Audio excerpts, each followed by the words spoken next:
Onde vai estar isso daqui 10 anos? Porque sem a solução, eles não têm mais negócio daqui a tantos anos. Fala para nós, Michel, as suas IAs do dia a dia. Por mais mágico que pareçam essas soluções, e quando ele faz isso, o bebê esquece toda a Bíblia. Elas tecnicamente não são tão difíceis de se construir. Ou seja, tá no nível de inteligência mesmo, né? A média de pessoas, da idade das pessoas que colhem frutas na agricultura é de 64 anos. E esse é Michel Abad, um brasileiro que trocou São Paulo por Tel Aviv há mais de 22 anos e hoje comanda um dos fundos de Venture Capital mais afiados do ecossistema de inovação de Israel, o Maverick Ventures. Formado em Engenharia de Produção pela USP, com MBA pelo Kellogg em parceria com a Universidade de Tel Aviv, Michel passou quase 10 anos no mercado financeiro brasileiro antes de fazer uma virada que mudou tudo. Em 2013, sem nunca ter trabalhado num fundo de Venture Capital, ele simplesmente criou o seu e hoje são mais de 200 milhões de dólares. E se você quer saber onde estão as oportunidades reais de IA e como um investidor enxerga o cenário de IA no Brasil, esse episódio foi feito para você. E eu sou a Carolina da Luz e esse é o IA Talks, o podcast onde a inteligência artificial desce do palco e senta ao seu lado. E esse é o Michel Abad. Sejam muito bem-vindos no IA Talks, o podcast onde a inteligência artificial desce do palco e senta ao nosso lado. A gente está aqui para traduzir o que os especialistas dessa área, desse troço de inteligência artificial, o que eles fazem, o que eles têm a nos oferecer e como a gente pode se inserir nesse contexto, né, de inteligência artificial. Então, você é meu convidado para ouvir essa conversa com uma pessoa muito especial, um cara top de saber o que é investimento, o que é inteligência artificial, e ele transita muito bem nesses dois universos. Então, a gente vai fazer aqui umas perguntinhas para ele. Então, Michel, seja muito bem-vindo e muito obrigada pelo seu tempo e seja bem-vindo ao IA Talks. Muito obrigado, Karen. Obrigado a vocês e espero poder responder e estar à altura do que vocês estão esperando aí. Ah, com certeza. E, em primeiro lugar, gente, o Michel, ele transita no ecossistema Brasil-Israel. Então, ele mora há muitos anos, né, Michel, em Israel. É um investidor e esse universo de investimento, tenho várias perguntas para te fazer, para a gente entender como funciona. Então, Michel, fala um pouquinho para nós como que é esse olhar, né? Esse primeiro olhar de um investidor, quando ele vai olhar para uma empresa, para uma startup, para um projeto de inteligência artificial com os olhos do investidor. Vamos começar por aí. Vamos lá. Isso também depende, assim, para começar a tua pergunta, depende muito do investidor, né? Tem várias estratégias de investimento e depende, sempre está de acordo com a estratégia que o investidor, vamos dizer, programou e planejou, enfim, e segue, né? No Maverick, a gente segue uma estratégia de investimento procurando empresas Deep Tech, aqui em Israel. Eu moro aqui há 22 anos, e nesse segmento, assim, o que a gente procura é achar empresas que estão construindo em volta de si, pela via tecnológica, vamos dizer assim, um arcabouço, uma vantagem competitiva, uma barreira de entrada bem alta, que seja tecnológica, né? Para que mais para frente, quando chegar a empresa a uma certa maturidade, o valor da empresa vai estar além dos múltiplos normais de venda ou de lucro, etc., que empresas normais são avaliadas.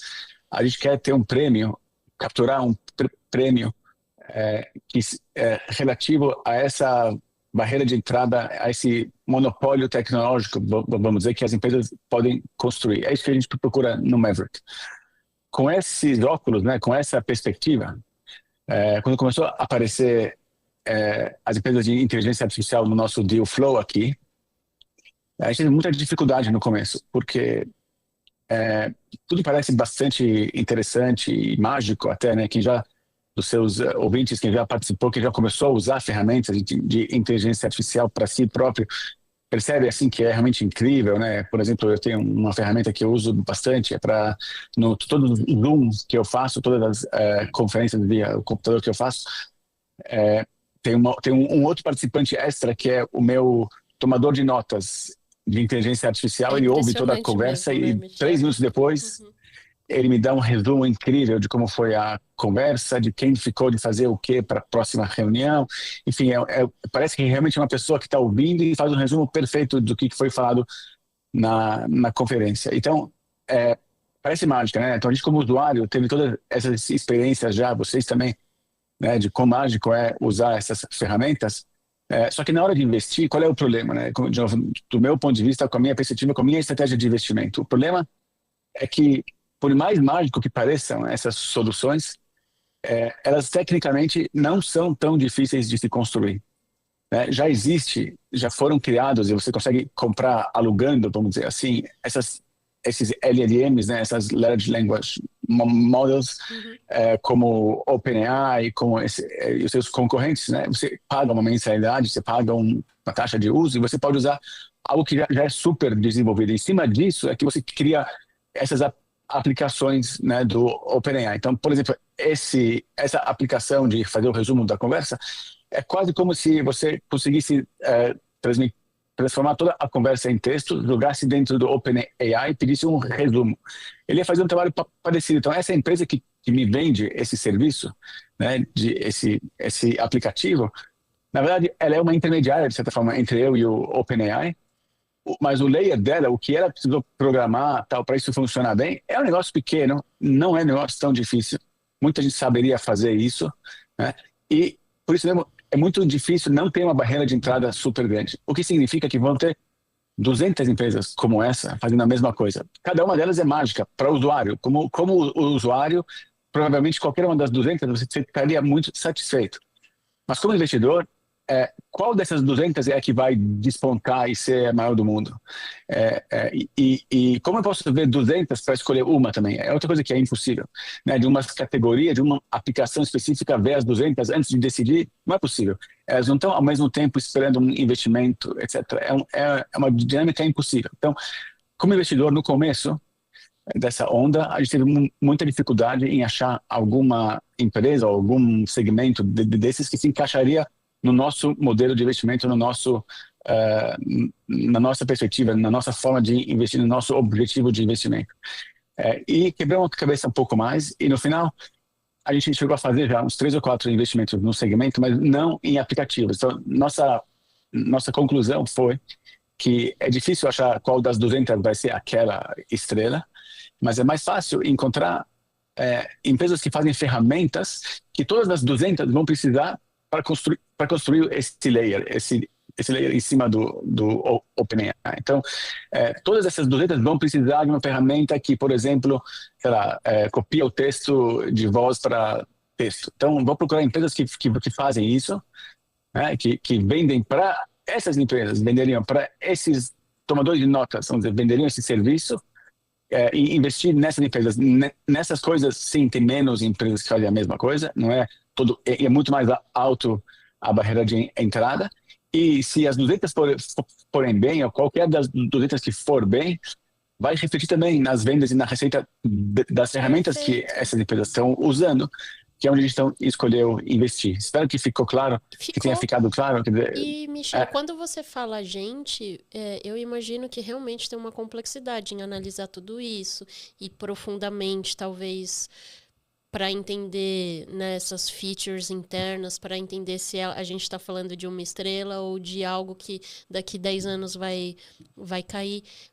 Tem algum time técnico que te ajuda ou os próprios investidores? Como que funciona essa análise? Assim, vocês têm um flow? Como que é na prática? É muita gente olhando para isso? Como que funciona?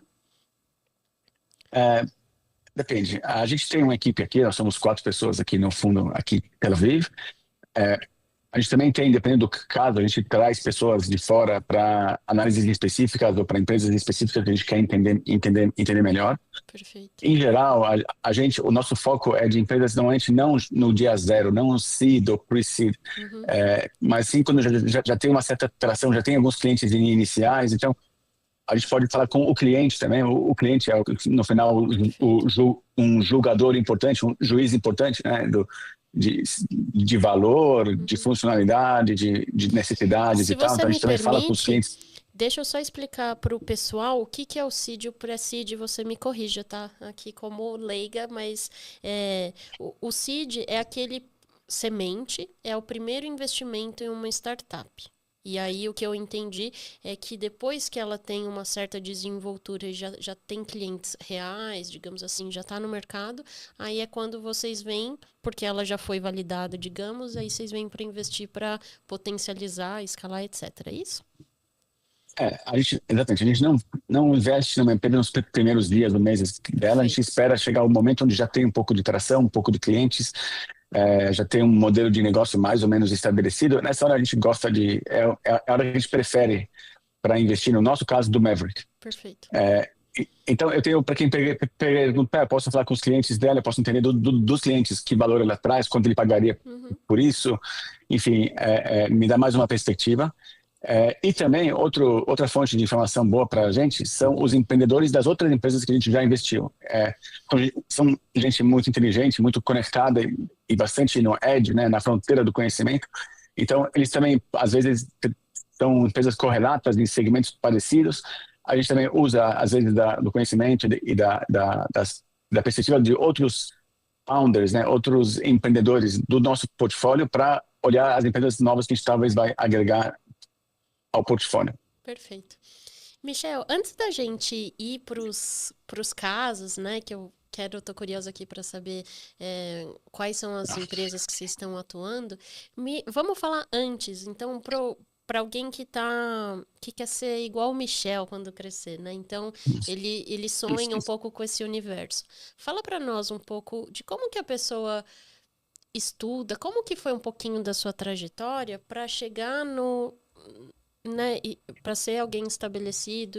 Imagina um brasileiro que está em Tel Aviv há mais de 20 anos, né? Você falou 22 anos. 22.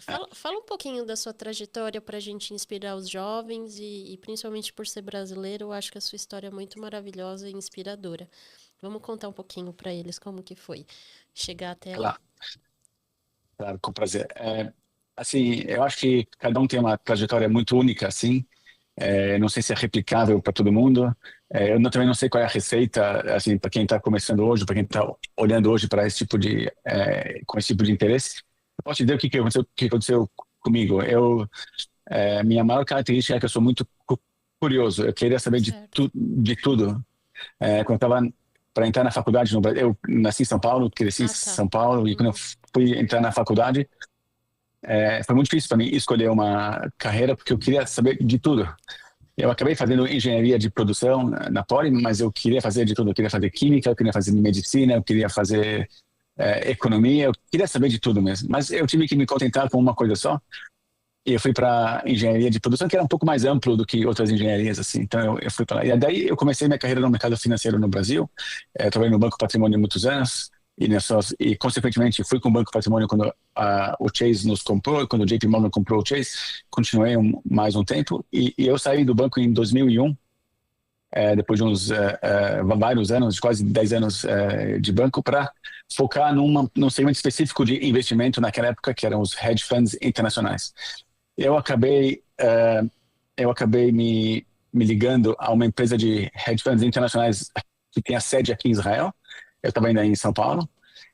2 anos depois, em 2003, eles começaram a crescer. Foi uma aposta minha bastante certa em relação ao momento que esses hedge funds internacionais iam começar a crescer de tamanho e de importância nas carteiras dos investidores individuais. Então, 2 anos depois, em 2003, eles me convidaram. Eu queria muito também vir para morar aqui em Israel. Então, eu vim para cá em 2003, fazem 22 anos e meio.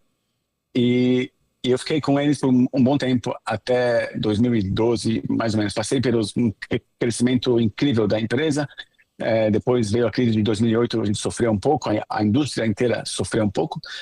Depois que eu apaguei todos os incêndios, depois que a poeira baixou, né, eu resolvi dar o passo seguinte, que era nessa área de venture capital. Porque desde que eu cheguei aqui em 2003, tudo em volta de mim era alta tecnologia. Meus vizinhos ou eram empreendedores ou investidores ou trabalhavam nessa indústria de alta tecnologia. E eram pessoas incríveis e ideias incríveis e toda essa disrupção que a gente viu nesses últimos anos, todos assim, eu acabei fazendo alguns investimentos pessoais em algumas empresas que eu, sabe, sem nenhuma experiência, mas mais no meu feeling senti que valeria a pena, e algumas deram muito, muito certo. E eu estava ainda na parte de hedge funds quando eu decidi que esse ia ser minha próxima tacada, minha próxima, vamos dizer, minha próxima década. E, então, em 2013, mais ou menos, eu encontrei meu sócio aqui, a gente começou o Maverick. Então, eu não procurei emprego num fundo de venture capital, eu criei um fundo de venture capital junto com o meu sócio. A gente foi atrás de capital, tanto no Brasil como nos Estados Unidos, principalmente. Mais ou menos metade do nosso capital vem de investidores individuais brasileiros e a outra metade de investidores individuais norte-americanos. Esses dois, em conjunto, são 97% do nosso capital. E começamos o primeiro fundo assim. Então, assim, eu fiz o meu caminho, né? Eu não fui, eu não sabia, eu nem pensei, na verdade, em procurar emprego no fundo de venture capital. Eu queria criar o meu fundo. Foi muito interessante, foi difícil, aprendi tudo fazendo. Eu não tinha nenhum background de venture capital, mas eu tinha esse background de curiosidade e de finanças da minha carreira inteira.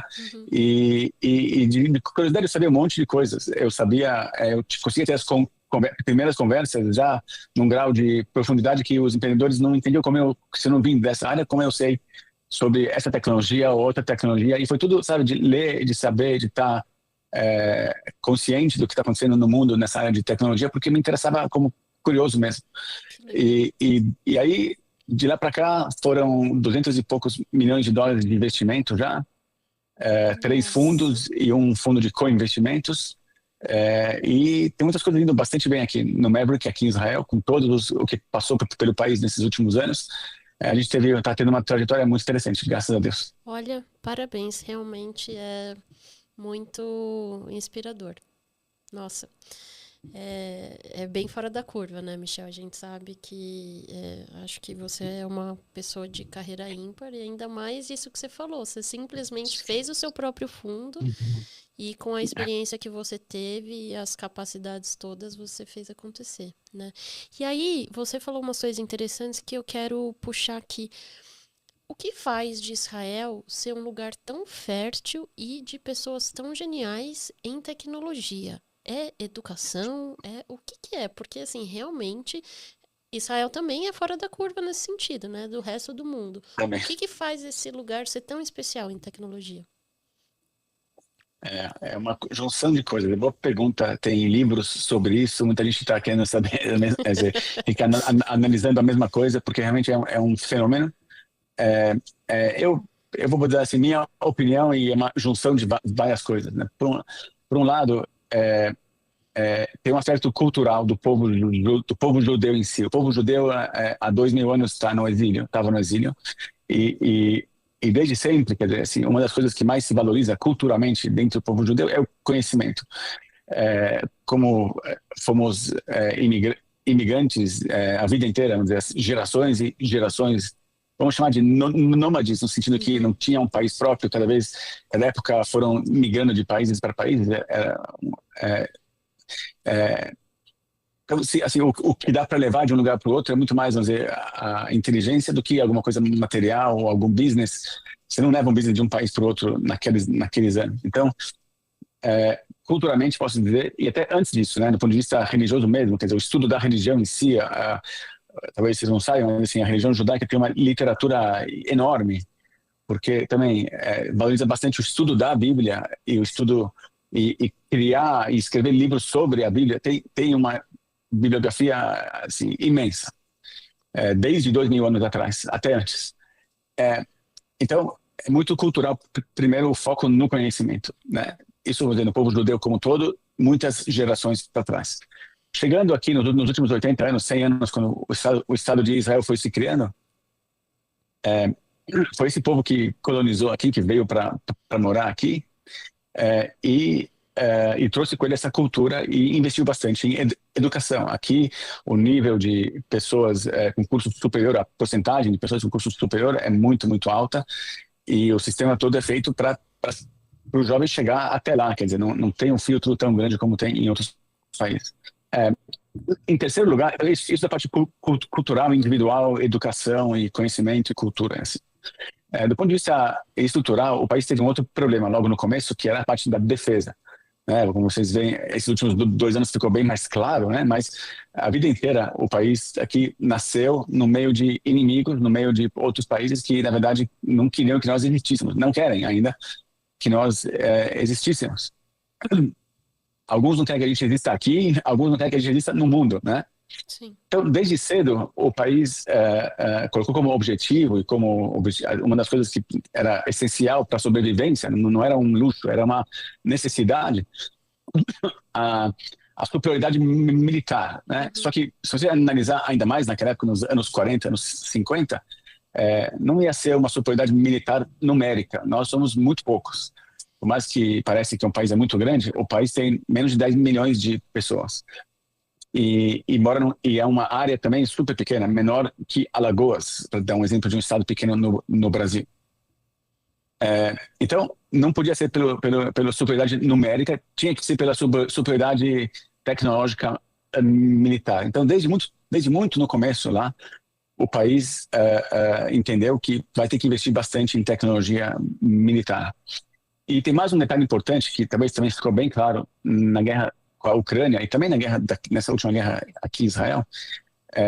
Outra decisão importante logo no começo do país foi que essa tecnologia militar, essa suficiência tecnológica, essa superioridade tecnológica militar deveria ser, tinha que ser o mais autônoma possível, no sentido, eu não posso depender de outros países quererem ou não quererem me repassar, me vender tecnologia militar. Eu posso me encontrar em situações onde, por razões que não tem nada a ver com a minha guerra, sei lá, outros países não vão aceitar me mandar defesas, me mandar aviões, me vender, né? Eu não estou pedindo nada, nenhum presente, mas nem vender. Os Estados Unidos, por exemplo, é muito seletivo para quem ele vende os aviões F-35, por exemplo. Então a gente não queria, desde o começo do país, teve uma decisão bastante direcionada de ter quanto menos possível dependência externa em relação ao fornecimento de tecnologia militar. Você vê que eu usei o exemplo da Ucrânia porque é um bom exemplo. Quer dizer, a Ucrânia no começo da guerra precisava de comprar muitas armas e muitos sistemas de defesa e de ataque, e os países da Europa e os Estados Unidos, todo mundo com receio da Rússia, né? Olha, se eu vou ir para a Ucrânia, eu estou me declarando contra a Rússia. Então, o Brasil mesmo tem dependência da Rússia em algumas commodities, etc. Não queria estar do lado errado para parar de receber essas commodities essenciais que o Brasil precisa. Então, por questões que não tem nada a ver com a guerra da Ucrânia com a Rússia, vamos dizer assim, o Brasil decidiu estar de um certo lado. Então, se o país está dependendo de tecnologia militar para existir, e se essa tecnologia militar depende da vontade ou da situação política de outros países, a gente pode estar se encontrando numa situação difícil, existencialmente impossível. Então, a decisão foi, desde o começo, ser o mais autossuficiente possível. Não vamos chegar a ser 100% autossuficientes, mas o quanto desce. Por isso tudo, se criou aqui, então, um ecossistema. No começo, muito ligado à tecnologia militar, mas com o tempo, essa tecnologia foi caindo para o mundo civil também, foi transbordando, né, para o mundo civil também. Então, as mesmas pessoas que no exército ou na indústria militar inventavam essas coisas novas, essas tecnologias incríveis e tudo mais, elas também passavam para a atividade privada, individual de cada um, criavam empresas, criavam as startups, usando o que eles desenvolveram, pensaram, inventaram dentro da indústria militar. Um monte de tecnologias que a gente conhece hoje, que parecem para nós 100% civis, na verdade começou na parte militar, mesmo um monte de coisas. O telefone celular começou como uma necessidade militar, os drones foram muito desenvolvidos do lado militar, e aí vai, criptografia, enfim, tem sem fim de assuntos, big data, enfim, um monte de coisas que começaram com umas demandas militares para resolver problemas de guerras do exército, e no final das contas as mesmas pessoas só fazem um switch pequeno e transformam essa ideia que deu certo, vamos dizer, na parte militar, para dar mais certo ainda na parte civil. E a gente nem imagina que, na verdade, tudo começou com uma aplicação militar, infelizmente. Então, assim, infelizmente, esse país nasceu já nessa situação, nesse meio, e teve que se virar sozinho. Então, isso causou e aí assim, juntou essa necessidade, né, com o que eu falei antes da qualidade humana das pessoas aqui, de ter essa cultura de conhecimento e de curiosidade e de estudo, né, e combinou muito bem, né, e acabou criando o que hoje é esse ecossistema gigante aqui, um dos maiores do mundo, num país tão pequeno, tem essa potência toda nessa área de tecnologia e continua acontecendo a mesma coisa na geração seguinte, na próxima geração. O tempo todo aqui tem gente saindo do exército com ideias incríveis e com motivação e com conhecimento e com espírito de, sabe, de guerra, no sentido de tem um objetivo para desenvolver, eu vou chegar lá, de fazer tudo que dá, sabe, de perseverança para poder chegar nessas invenções incríveis, né? Você não dá para parar de falar de quantas coisas incríveis saíram daqui. Sim. Desse celeiro que é aqui. A gente olha no Maverick, que só procura, como eu falei, aquele estágio específico de empresas, a gente vê aqui em Israel só umas 700 empresas por ano, né, nesse segmento de Deep Tech, no estágio que já tem vendas iniciais e tal. É um celeiro, tem ideias de todo tipo, de todo vertical que você imagina, coisa, né? tanto de inteligência artificial até agricultura, água, enfim, cyber, não tem fim aqui a criatividade e as ideias das pessoas tentando resolver problemas grandes. Em geral, aqui o empreendedor está muito voltado a problemas, aos grandes problemas do mundo. Perfeito. Então, por exemplo, se quiser, começa a dar exemplos já. Tá, eu ia só uma perguntinha antes da gente falar de exemplos. Eu não sei se tem um padrão, mas tem um padrão para o perfil dessa galera que tá a geração de hoje, por exemplo? Você até falou assim, alguns saem do exército. A gente está falando de estudantes que vão para fora de Israel, estudam, voltam e montam suas empresas ou não. A gente está falando de pessoas que estão crescendo, se formando e construindo tudo aí. Existe uma tendência, um padrão que você vê? Eu diria que a maioria estudou aqui, alguns estudaram fora também, mas não é um padrão estudar fora ou estudar aqui. Eu diria que a maioria também passou no exército nessas unidades mais tecnológicas, não no exército no campo. A maioria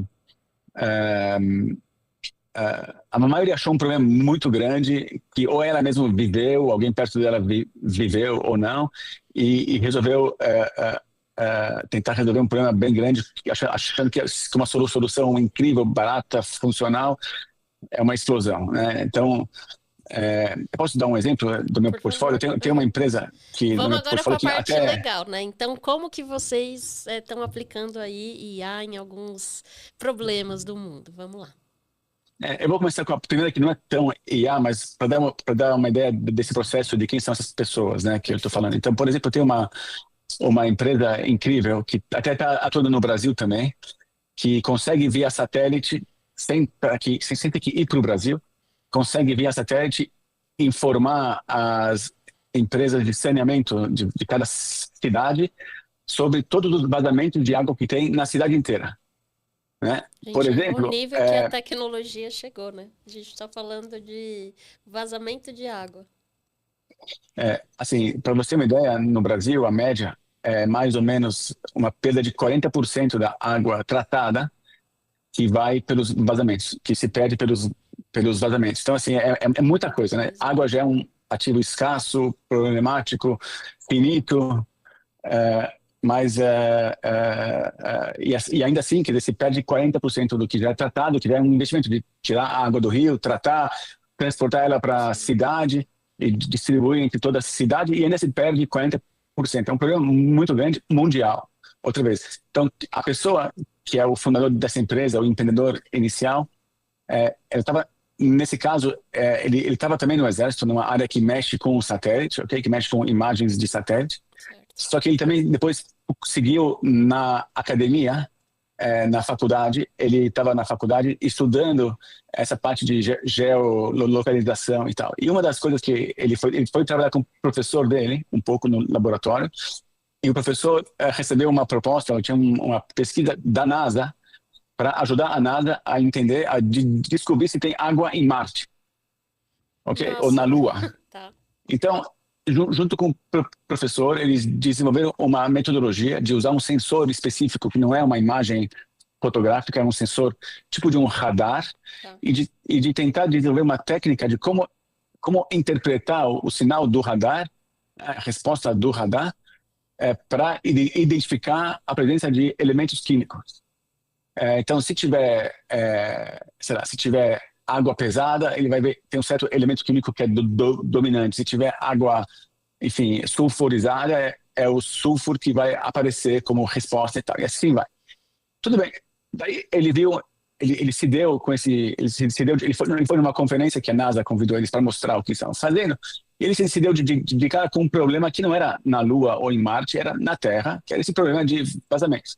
E ele começou a pensar que, bom, a água que tá tratada tem um grau de cloro relevante. Então, se eu consigo achar daqui, usando um sensor de radar apontando para Marte, onde tem água em Marte, onde tem um sensor, onde tem um elemento químico específico em Marte, eu também devo conseguir usar o mesmo sensor apontando para baixo, no caso para a Terra, descobrir achar onde tem uma concentração de cloro grande, que deve ser então um vazamento de água tratada. E assim essa foi a ideia inicial. E veio de novo de que ele do exército já estava nessa área de geolocalização, e na faculdade depois ele trabalhou com o professor nesse problema ele foi exposto a esse tipo de tecnologia.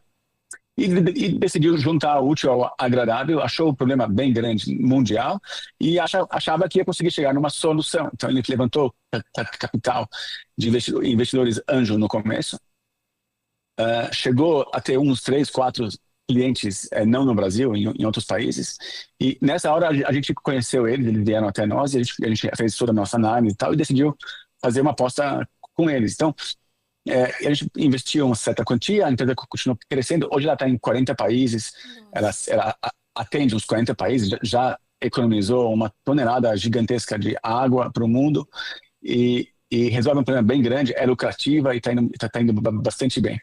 Então, Genial. esse é um exemplo só não só da empresa e da tecnologia, mas para entender o processo, né? Como que, da onde vêm esses jovens, o que eles pensam e como eles começam. Enfim, é um pouco isso. Eu usei esse exemplo para dar um exemplo, né, de como essas coisas acabam acontecendo. Não, muito maravilhoso. E eu me lembrei porque quando eu estudava na USP, eu fiz oceanografia. E eu gostava eu estudava microalgas e bactérias marinhas.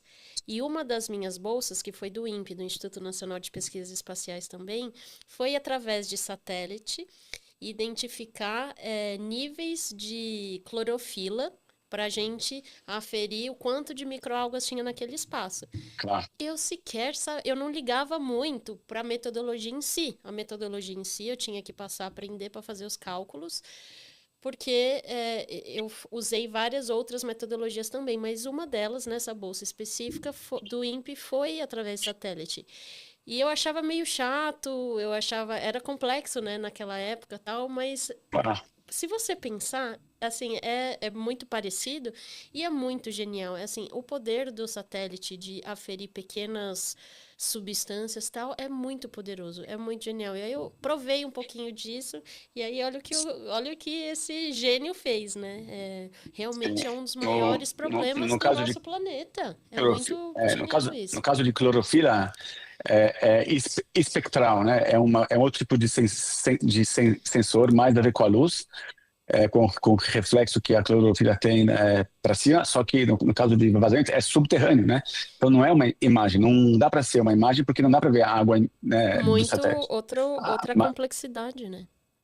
O radar, as ondas de radar penetram alguns metros na superfície, e então a leitura no radar inclui o que está nos primeiros metros embaixo da superfície. Então, aí sim que a gente consegue usar para descobrir os vazamentos e não a parte espectral de imagem mesmo. Mas é isso mesmo, vem do mesmo lugar. Maravilhoso, muito legal. E vamos falar assim de outro caso, outra situação de empresas que você participou, que você participa, que usa inteligência artificial hoje em dia.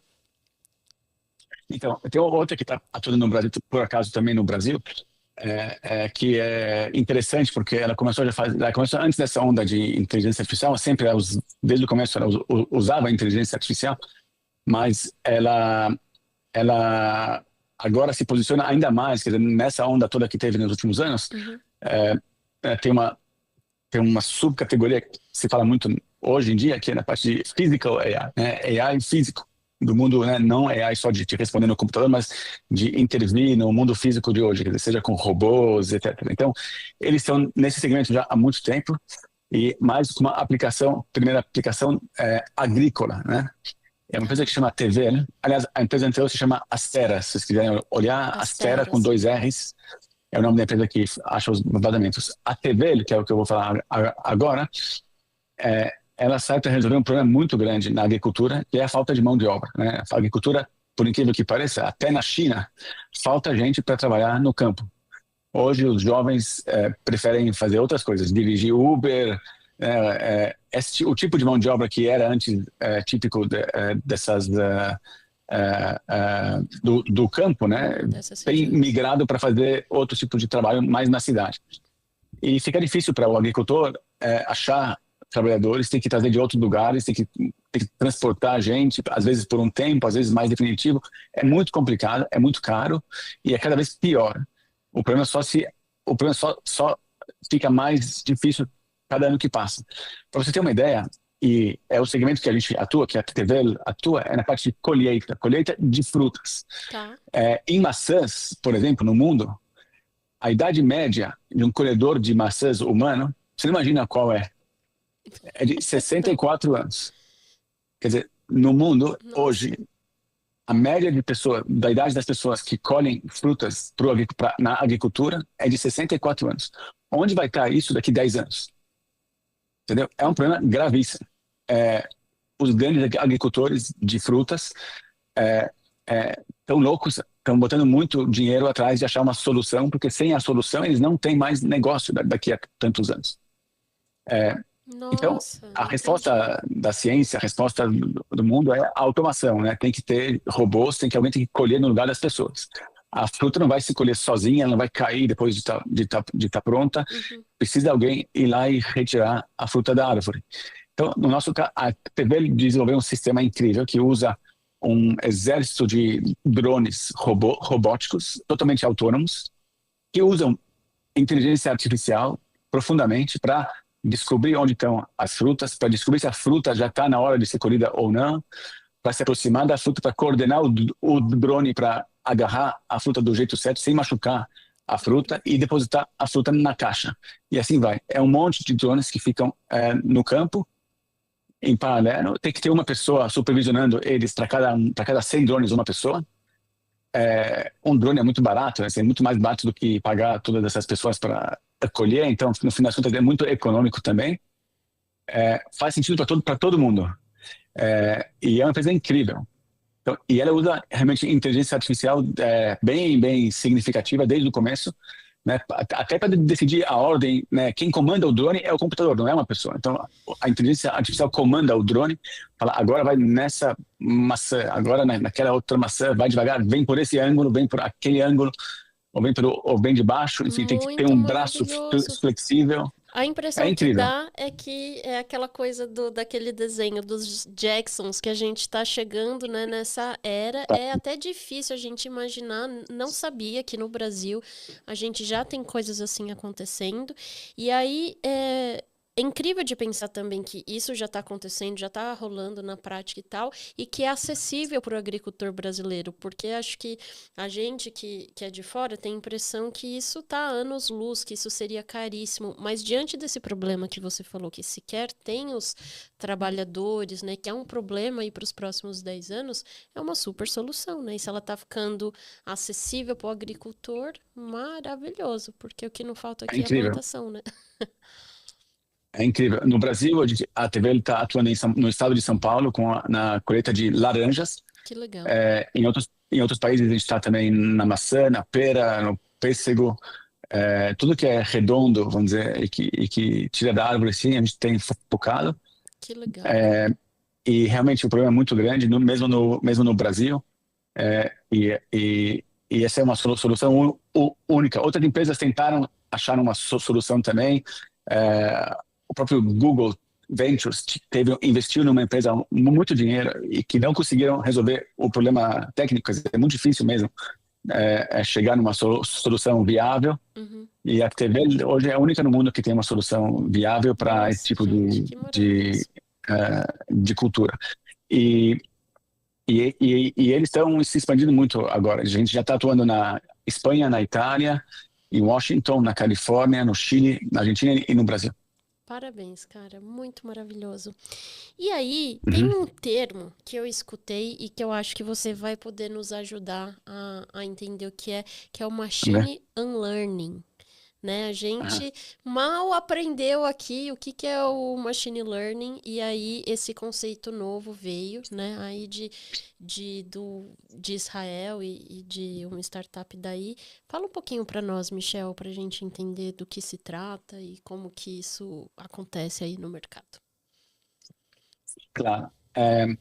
Bom, é bem complexo, vou tentar Vamos, traduzir vamos traduzir aqui para para o entender. pessoal. Vamos lá. Bom, para você ter, para você criar soluções de AI, AI, não estou falando da AI física como você vê, também, mas agora eu quero falar um pouco mais sobre AI nas empresas, né, que já existem no Brasil, que já existem no mundo. Não empresas de AI, mas empresas que querem usar o AI para o seu negócio. Então, Perfeito. nesse segmento, você vai precisar fazer modelos, né, para usar essa base de LLM que já existe, né? Você vai precisar fazer esse layer, como eu expliquei no começo. Uhum. E para isso você precisa criar modelos e treinar esses modelos. Então, você vai criar um modelo de AI para, por exemplo, prever quantas garrafas você vai vender em cada loja sua no Brasil inteiro.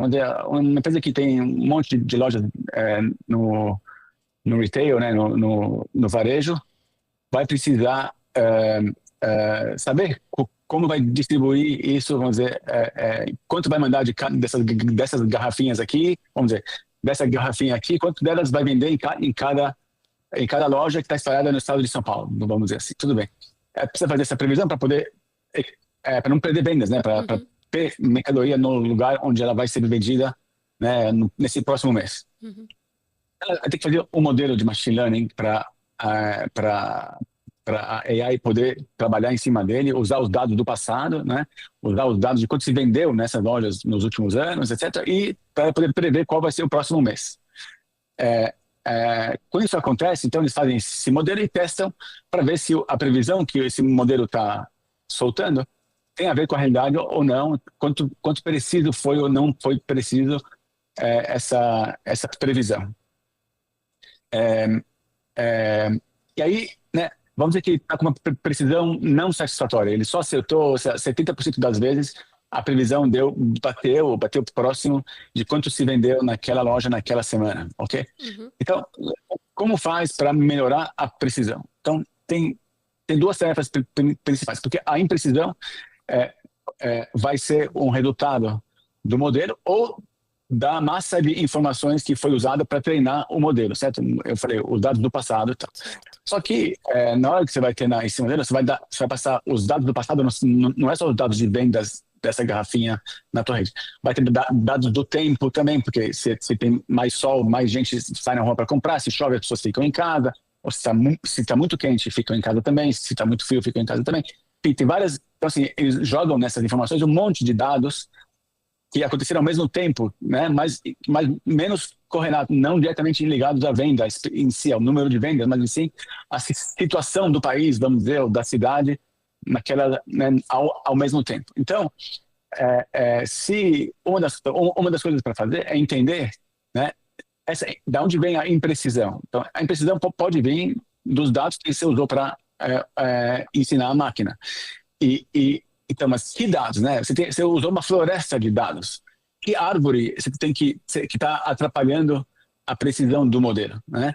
Essa é a primeira pergunta. E depois, se você conseguiu responder essa primeira pergunta, você tem que agora fazer o quê? Refazer tudo de novo, tirando essas árvores ruins, vamos dizer, da floresta, para fazer a máquina treinar do começo tudo outra vez, sem as máquinas ruins, para ver se a precisão aumenta. Uhum. Assim, deu para Realmente perceber que é é muito um processo que é um processo, preciso localizar, né? Deve ser muito um complicado. processo primeiro muito longo, difícil, tentativa e erro, que não é preciso, E muito caro, porque tem, para cada vez que você vai treinar o modelo, fazer ele passar por essa montanha de dados, é computacional, é tempo de data center, tempo de GPU, etc. Eletricidade, é muito caro. Então, o que é o Unlearning? Então, é uma das empresas que nós investimos aqui em Israel também, ano passado, chama Hirundo. A Hirundo inventou uma forma de economizar todo esse processo e, na verdade, primeiro, te mostrar, te indicar, dada essa imprecisão, a Hirundo sabe te indicar quais são as árvores que têm que ser retiradas da floresta. Em segundo lugar, ela sabe também de fazer o computador esquecer, o machine learning, o AI, esquecer dessa parte dos dados, sem precisar jogar tudo fora e retreinar desde o começo. Ela tem uma técnica incrível, onde ela consegue, de novo, primeiro, identificar deterministicamente qual é a fonte da incerteza, qual é a fonte da imprecisão, e eliminar essa fonte da imprecisão do machine learning sem precisar fazer desde o começo o assunto. Tem, inclusive, quando a gente chegou na empresa, um dos nomes que eu pensei para a empresa, uma curiosidade que eu acho que vocês vão gostar,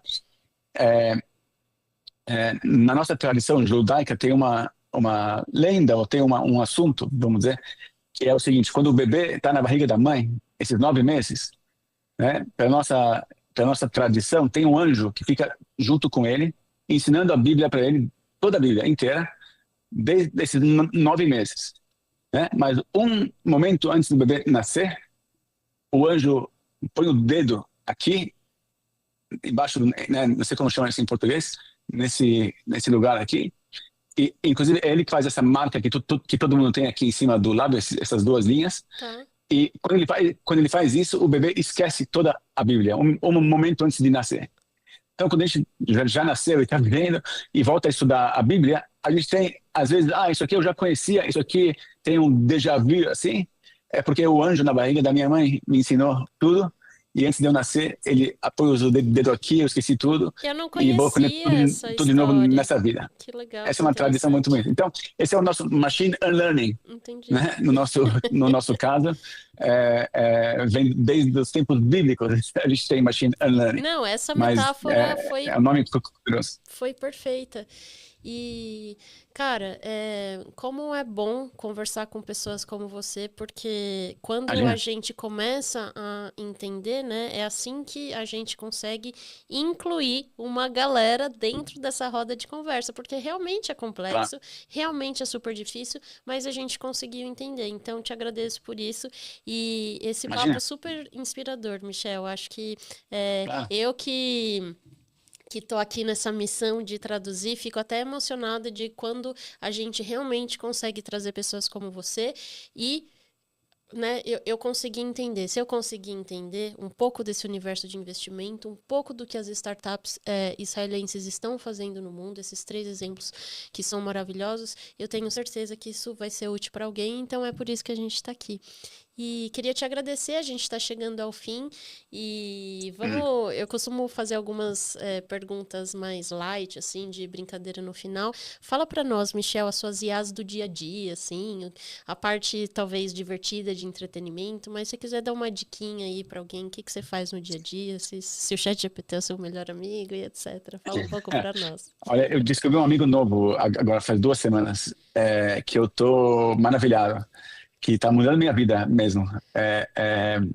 Parece pouco, mas assim, o impacto é muito grande. Eu achei, alguém me indicou, assim, por acaso, né? Não recebi nenhum marketing, não chegaram até mim, mas assim, chegou até mim por uns amigos, de boca mesmo, uma AI que serve para você digitar. Então, assim, você conhece digitar faz tempo, né? O telefone tem um teclado que você pode digitar e ele vai escrevendo. Só que o que existia até hoje no meu iPhone, por exemplo, é muito ruim, assim, não é perfeito, né? Primeiro você precisa tomar muito cuidado com o que você fala, porque ele vai ouvir letra, palavra por palavra, e botar palavra por palavra lá, ele não entende o contexto, ele não entende a frase, ele vai palavra por palavra e erra muitas vezes, e você precisa toda hora. Então você tem que digitar muito, né? E depois corrigir um montão, perder muito tempo corrigindo. Então, nem pegou, né? Essa história de digitar não pegou muito. Mas essa empresa fez um 5.0 desse aí, não foi o 2.0, ele foi pulou 5 gerações do que existe até então. E ter você pode digitar como se você estivesse falando com uma pessoa, falando com a tua secretária, para te escrever uma mensagem. E então ela vai saber não repetir 2 vezes a mesma palavra. Se eu falei, e também se eu falei, deixa eu ver, ela não vai botar, deixa eu ver, ela vai escrever o que eu quero falar, ela vai entender o que eu estou querendo falar e vai escrever isso. Funciona Ou assim. seja, tá no nível de inteligência mesmo, né? Perfeito. E assim, você me economiza muito tempo. Quer dizer, eu escrevo hoje e-mails que eu nunca escreveria desse tamanho assim, porque eu ia escrever letra por letra, palavra por palavra e tal. Na hora de digitar é muito mais fácil, muito mais rápido e muito preciso. Ela faz a pontuação, ela separa em parágrafos, em frases, em vírgula, tudo. Que legal, fala aí pra nós qual que é o nome. Incrível. E assim, o que está mudando na minha vida também é o seguinte, acontecia bastante comigo uma procrastinação. Então, eu recebo um e-mail que eu sei a resposta, mas eu sei que vai levar 5 minutos para responder esse e-mail, ou 10 minutos. Então, se eu estou na rua, se eu estou on the go, assim, mesmo quando eu estou no escritório, se eu não tenho esses 10 minutos agora para me dedicar a esse e-mail, eu vou deixando para depois, para o final do dia, para de noite, quando eu estiver em casa, eu respondo tudo que ficou sem resposta e tal. Com esse negócio de tão bom para digitar, leva 1 minuto. Na hora eu já respondo e ele já edita a resposta perfeito e eu já mando. Melhorou muito a procrastinação própria minha. É incrível. Que legal, cara. Qual que é o nome dessa IA que Se chama, Whisper Flow. Whisper Flow. Legal. Pode procurar. Eu não ganho nada com isso, mas assim, eu não sou garoto de propaganda deles, não tenho propaganda deles nem nada, mas eu vou te falar, eu estou impressionado como usuário, me conquistou assim de alma cheia. Olha, gente, super dica. Então, maravilha. Acho que a nossa conversa chegou ao fim e quero novamente, Michel, te agradecer por você compartilhar seus conhecimentos, um pouco do seu dia a dia. Claro. Gente, que legal saber como que é um pouquinho, né, da vida e da visão de um investidor de startups e ainda de um ecossistema tão especial como Israel. Então, como eu te disse, você está super convidado quando você vier aqui para o Brasil. Lembra aqui do IA Talks, que a gente vai amar ter uma outra conversa, a gente aprofundar alguns temas. E você que está aí em casa, esse aqui é o lugar para a gente aprender sobre inteligência artificial. Você pode fazer perguntas nos comentários também, que eu mesma vou responder. E, afinal, aqui é o lugar para a gente aprender e é onde a inteligência artificial desce dos palcos, senta ao nosso lado para a gente entender e fazer perguntas para esses fenômenos, pessoas inteligentes que estão no mercado, estão ali no dia a dia da inteligência artificial. Então, Michel, mais uma vez, obrigada. Como que a gente acha você? Se alguém quiser te procurar, acompanhar o seu trabalho... Então, pode ser no LinkedIn do Maverick, Maverick Ventures Israel. Maverick se escreve Maverick, Maverick Ventures Israel. E tem o nosso site, maverick.vc, de Venture Capital. Maverick.vc. Perfeito. Então, tá isso. E acompanhem lá o Mavericks Venture Capital. E eu agradeço, Michel, você novamente. Quando eu for para Israel também, vou visitar vocês. Claro, bem-vinda, bem-vinda. E é isso. Já tá tudo normal aqui, já tá cheio de turista, pode vir à vontade. Já, né? Eu tenho uma amiga que voltou faz poucos dias daí. Eu fiquei feliz de saber que tudo está se voltando à normalidade, né? Então, sim, que bom. Graças a Deus. Do jeito que tem que ser. Então, tá bom. Então, para você que tá aqui com a gente ainda, compartilhe esse vídeo ou se inscreva aqui no canal. Esse é o melhor momento para você fazer isso, para você ficar ligado nos próximos vídeos também. Obrigada, Michel. Obrigada quem tá aí com a gente. Obrigado, até Carolina. o próximo IA Talks e eu te vejo por aí.